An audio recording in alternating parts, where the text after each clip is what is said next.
जाहिल जिठानी। सुगंधा के 2 बेटे थे। दोनों ही खूब पढ़े लिखे और होशियार थे। अपने होनहार बेटों के लिए सुगंधा ने बहुएं भी दोनों पढ़ी लिखी ही पसंद की थी। जब तक बड़ी बहू सोना अकेली थी तब तक तो सब कुछ ठीक ठाक ही चल रहा था, लेकिन छोटी बहू लता के आने के बाद तो जैसे घर की सुख शांति को किसी की नज़र ही लग गई। छोटी बहू लता नौकरी पेशा थी, इसलिए सुबह सुबह बड़ी बहू सोना के साथ घर के कामों में हाथ बटाने के बाद वो अपने काम पर चली जाती थी और शाम को 7 बजे के बाद ही घर लौटती थी। माँ जी, ये क्या बात हुई? पूरे 5 साल मैंने घर अकेले संभाला है, लेकिन अब तो लता आ गई है। अब मुझे भी तो थोड़ा आराम मिलना चाहिए ना। लता तो सुबह सुबह सज धज कर मटक कर ऑफिस के लिए निकल जाती है। और तो और, जब से ये लता आई है देवर जी को तो जैसे अब घर का खाना अच्छा ही नहीं लगता। हर दूसरे दिन बाहर डिनर के लिए निकल जाते हैं, कभी यहाँ घूम रहे हैं कभी वहाँ घूम रहे हैं। ऐसा लगता है घर में दिमाग खपाने के लिए तो बस हम ही पैदा हुए हैं। अरे बहू, तुम तो बिल्कुल गंवार औरतों वाली बात कर रही हो। ये क्या बात हुई भला? अब तुम बड़ी हो तो जिम्मेदारी तुम्हारे ऊपर ही ज़्यादा रहेगी ना।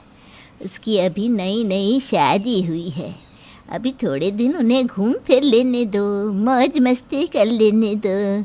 इसके बाद तो सबको जीवन भर गृहस्थी ही संभालनी होती है।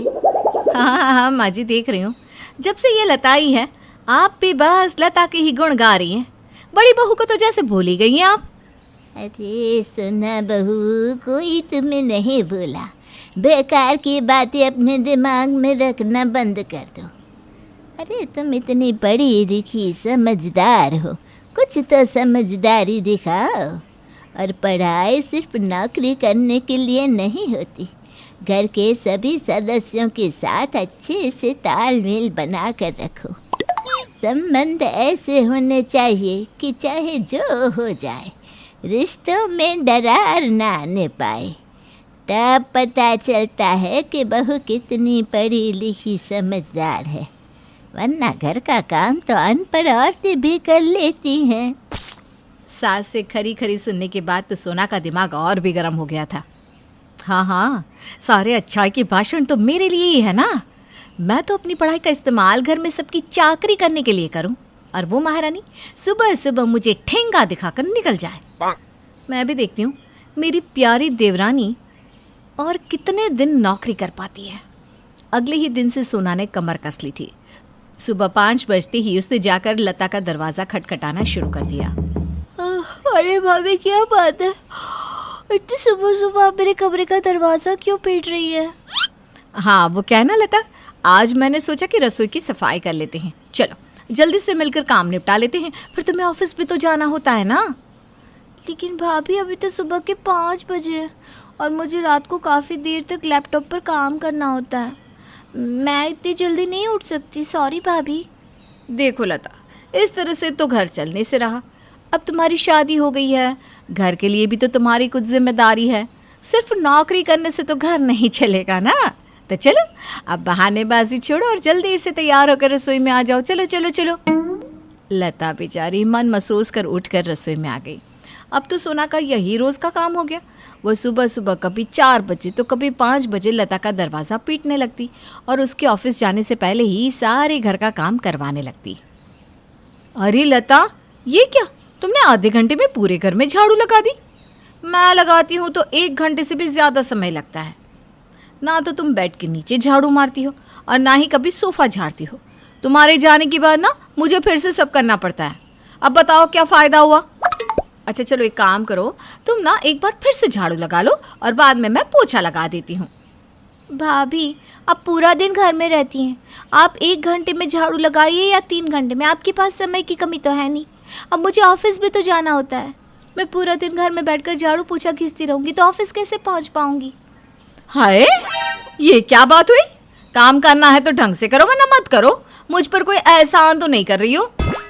अरे बहू, क्या हो गया? क्यों सुबह सुबह शोर मचा रखा है दोनों ने? देखिए ना माँ जी, भाभी हर समय मुझसे काम को लेकर झगड़ा करती रहती हैं। अब अगर भाभी दिन भर में काम करती रहती हैं तो मैं भी तो ऑफिस में काम करने जाती हूँ। मैं क्या वहाँ पूरा दिन आराम करती हूँ? अरे सुना बहू, क्यों बात का बतंगड़ बना रही हो? सुबह शाम तो लता तुम्हारी काम में मदद करती है, फिर क्या समस्या है? हाँ हाँ माँ जी, अब तो आपको भी हर बात में मेरी गलती ही नजर आती है। ये कल की आई लड़की 4 पैसे क्या कमा कर लाने लगी, आप सबने तो जैसे मेरी तरफ देखना ही छोड़ दिया। तो ठीक है ना, मैं भी कोई इस घर की नौकरानी नहीं हूँ। इतना कहकर सोना पैर पटकती वहां से अपने कमरे में चली गई। अगली सुबह 7 बज गए थे, लेकिन सोना बहू अपने कमरे से अभी तक बाहर नहीं निकली थी। लता अकेली ही रसोई में खाना बना रही थी। अरे लता बेटा, सोना अभी तक कमरे से बाहर नहीं आई क्या? तुम अकेले कैसे सब काम निपटा पाओगी? सास सोना को बुलाने के लिए उसके कमरे में जाती है तो देखती है सोना तो माला लेकर भगवान का जाप करने में लगी हुई है। अरे बेटा, सुबह सुबह का काम का समय होता है और तुम यहाँ बैठकर माला जप रही हो। मतलब तुम्हारे पूजा करने से हमें कोई दिक्कत नहीं, लेकिन लता का ऑफिस जाने का समय हो रहा है। अभी थोड़ा तुम उसका हाथ बटा देती तो अच्छा रहता। माँ जी, मैंने व्रत लिया है कि अब से मैं 100 माला किए बिना पूजा से नहीं उठूंगी। सासू माँ तो सोना की सारी चालबाजी समझ रही थी। वो ये जानती थी कि सोना ये सब लता को परेशान करने के लिए ही कर रही है। बहू, तुमसे ऐसी उम्मीद नहीं की थी मैंने। खैर छोड़ो। थोड़ी देर बाद जब सारा खाना बनकर तैयार हो गया तो सोना अपने कमरे से बाहर आई और अपने पति का टिफ़िन पैक करके उनको दे दिया। लता सब देख रही थी। अब तो वो रोज़ ही सुबह 4:30 बजे उठती, पहले जल्दी जल्दी सफाई करती, फिर खाना बनाती। जब सब कुछ बनकर तैयार हो जाता तो जेठानी सोना चुपचाप आकर अपना और अपने पति का खाना लेकर वापस कमरे में लौट जाती। शाम के समय भी जब छोटी बहू लता सबके खाने के बाद बर्तन धोने के लिए रसोई में जाती तो सोना जूठे बर्तनों का ढेर लगा देती। एक के बाद एक सोना बर्तन लाकर उसके आगे पटकती रहती और लता देर तक बर्तन धोने में उलझी रहती। कुछ दिनों तक तो ऐसे ही चलता रहा। लता देर रात तक रसोई के काम समेटने में लगी रहती और सुबह भी जल्दी उठती। नींद पूरी ना होने के कारण अब लता को दिन भर थकान महसूस होती रहती। माँ जी, मैं सोच रही हूँ कि नौकरी से रिज़ाइन कर दूँ, मुझसे मैनेज नहीं हो पा रहा है। अरे लता बेटा, ऐसा क्यों सोच रही हो? इतनी अच्छी नौकरी है तुम्हारी, हर किसी को थोड़ी ना मिलती है। माँ जी, मैं रात के 11 बजे तक रसोई में लगी रहती हूँ। भाभी ने तो रसोई में आना ही छोड़ दिया है। अकेले पूरे घर का काम करना और फिर उसके बाद ऑफिस जाना मुझसे नहीं हो पा रहा है। भाभी से कुछ कहो तो घर में झगड़े होते हैं। इससे तो अच्छा यही है कि मैं नौकरी छोड़ दूँ और घर संभालूँ। वही तो सोना बहू चाहती है कि तुम नौकरी छोड़कर घर में बैठ जाओ। तुम नौकरी नहीं छोड़ोगी। अब मैं सोना को समझाती हूँ। अगले दिन सुगंधा अपनी दोनों बहुओं को अपने पास बुलाती है। सोना, लता चाहती है कि वो जॉब छोड़कर अब घर पर रहे। तुम्हारा इस बारे में क्या ख्याल है? ये तो बहुत अच्छी बात है माँ जी। शादी के बाद घर गृहस्थी ही सबसे ज़रूरी होती है। अगर लता की जगह तुम्हारी अपनी बहन होती तो भी तुम यही कहती बड़ी बहू। सोना बेटा, मैं अपने दोनों बेटों के लिए पढ़ी लिखी बहुएं चाहती थी। मैंने तुम्हें कभी नौकरी करने से नहीं रोका। घर पर रहना तुम्हारा अपना फैसला था। जिस दिन लता शादी करके यहाँ आई, मैं देख रही हूँ तुम हर छोटी छोटी बात पर बखेड़ा खड़ा कर रही हो। ऐसी कोई बात नहीं है माँ जी, बल्कि जिस दिन से आपको कमाने वाली बहू मिली है ना, आपकी इस घरेलू बहू की कोई कीमत नहीं रही इस घर में। लता बहू ने हमेशा तुम्हारे बराबर, बल्कि तुमसे ज़्यादा ही घर का काम किया है, तब भी तुम्हें संतोष नहीं।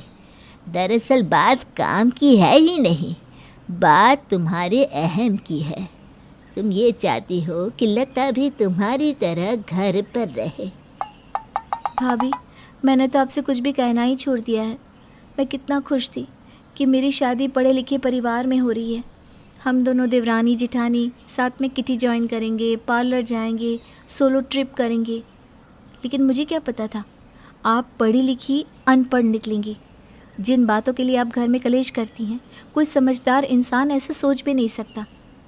ठीक है बहू, घर की सुख शांति के लिए मैं लता की नौकरी छुड़वा देती हूँ, लेकिन मेरी एक बात हमेशा याद रखना, किसी की तरक्की में बाधा डालकर तुम कभी खुश नहीं रह पाओगी।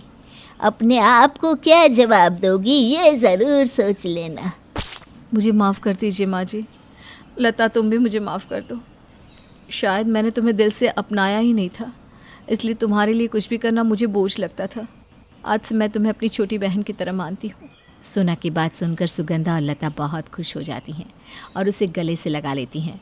उस दिन के बाद सोना और लता दोनों खुशी खुशी घर संभालने लगती हैं।